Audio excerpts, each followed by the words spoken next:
Hello, I am Karen O'Brien. When I was a kid, we used to, the good Catholic Mexicans, we have, towels over our head to play the Virgin Mary because that's what we did. But I have here my prayer shawl from my grandmother. So I thought that would be fitting because we are at ACI and this is our church. Concrete, we shall worship. Okay, so I am the executive director for ACI Missouri chapter, also involved with the Illinois chapter. My Luke connection is we met while he was executive director for the Missouri chapter, and he invited me to get involved in all of these different committees, the favorite of which is the history committee, because I think it's the one that we laugh the most. And it's a nice palate cleanser to sometimes some of these technical presentations. So today we're going to be diving into a set of articles that Luke wrote for both the Arizona Contractor and Community magazine, and also for CI in the late teens-ish. Luke and Billie, I'd reckon to say through the Arizona Contractor and Community is like to bridge the gap and bring architecture engineers and together. Okay, too overstimulated. Sorry, it's gonna come down. But their reach and connection has reached many people way beyond Arizona and across really the globe. So we're gonna look at some construction materials, some tools, some pillars. I know you're all disappointed that it's not the history of concrete in the Bible.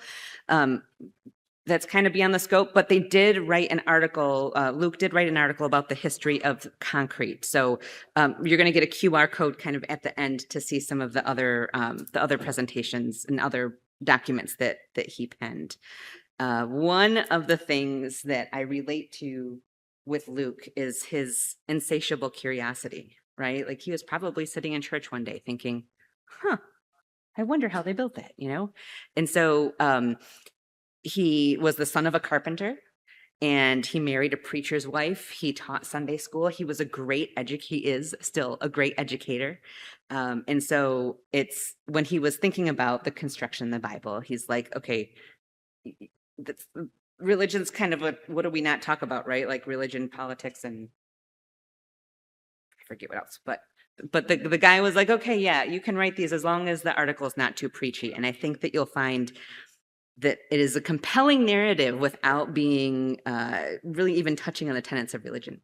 I would also like to preface this. If you are a biblical scholar or a historical religious text person, I am not.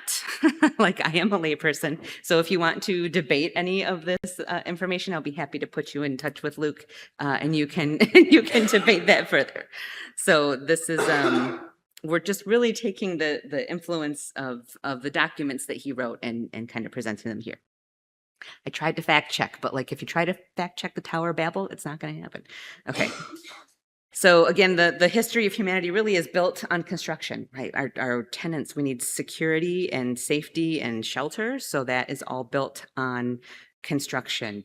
The Bible contains some of the earliest recorded construction references, but there's lots of other, especially religious texts out there that go beyond what the Bible's reaches. And I also want to take a side note here. A lot of the art that I show, like you can go down a rabbit hole with biblical art. And so I have the references and I'll flash them on the last slide. But if you want more information, come find me later because there's so much out there. And it's so fun to look at. So let's start with the materials portion. So we're going to talk about 4 materials, starting with cypress wood, building of Noah's Ark. It was referred to as gopher wood. And biblical scholars believed it was likely cypress. And cypress is lightweight, rot resistant, and shock absorbent. It's still used today in boats and furniture. It's really perfect for a vessel who's going to withstand a lot of rain, right? So Luke's father, again, being a carpenter, I'll move this up a little bit. Being a carpenter in upstate New York, they had a lot of white cedar. Similar, it's prolific, used in like even canoes and fence building on the farm. And they don't require any special treatment to have these properties of being rot resistant. Although in the Bible verse it says, make yourself an ark of cypress or gopher wood, make rooms in it and coat it with pitch inside and out. So here you can see the art in which they are building the ark. So now we're going to move on to a little bit more maybe longevity material, fired brick. So this is the Tower of Babel. While the literal existence of this tower is debated. In this text, it says the builders lacked natural stone and used clay bricks instead. So fire bricks are strong and water resistant. It's a process with heat that is called vitrification.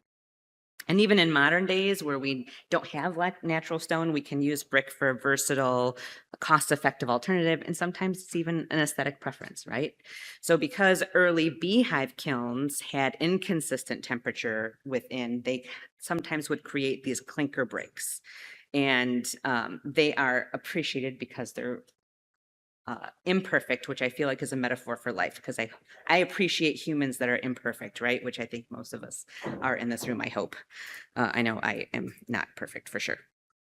So later in the Bible, it mentions the tower's height as being 5,433 cubits, which is a good crossword word, which is about 1.5 miles tall, which is about 3 times the height of the Burj Khalifa. So if it is a real tower, that's some serious engineering that happened. Another interesting side note into the ancient clay brick realm. I found this interesting artifact. So it's a clay brick from the ziggurat at Ur in modern day Iraq, and it just tickles me to know that dogs were doing dog things even 2,000 years ago, right? Oh, that's good stuff. It's about 2000 before Common Era, which I put BC, and my 15-year-old, now 16-year-old, corrected me because now they use before Common Era instead of BC, which I thought was great. All right, precursor to clay-fired brick, we have mud brick construction. And this material played a key role in the Exodus story where the Israelites were forced to make brick. They were also forced to make brick with straw, and they kind of changed it. They're like, okay, yeah, you gotta meet this quota of brick, but you have to go and get the straw and bring it back and also meet the same quota, which isn't, and I guess this isn't really about a fairness thing because slavery is never fair here. So the straw wasn't just filler, it added strength in drying. Does this sound familiar to any material we use nowadays? Fibers? Looking at you. So the artwork here is really incredibly detailed. This was painted on the walls of a tomb for an Egyptian vizier, which was a prime minister. And you can see the different parts of the gathering the clay, wetting the clay, molding the clay, firing the clay. So the whole process was documented really, really well. All right, and the last material we have here is iron nails. Again, rare in that time and advanced technology. They preferred it over bronze. Bronze was really brittle, so iron gave them a little bit more malleability. And because they were even so treasured, the Romans in Britain, when they were leaving the area, they buried all the nails, so they wouldn't give their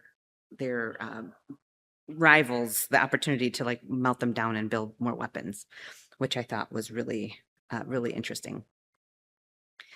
All right, so moving from materials to some tools of construction. So these are 2 different references in the Bible, the plumb bob, the lowly plumb bob, and the string line. Has anybody used either of these recently in their life? Okay, legitimately, it's a simple tool that spans thousands of years, but you can still use it today. We rebuilt the foundation. We had some old rotting rail ties in our shed foundation, and we took them out and replaced them with concrete block and used a plumb bob and string line to make sure they were straight. And it looks really good. Even 5 years later, it looks really good.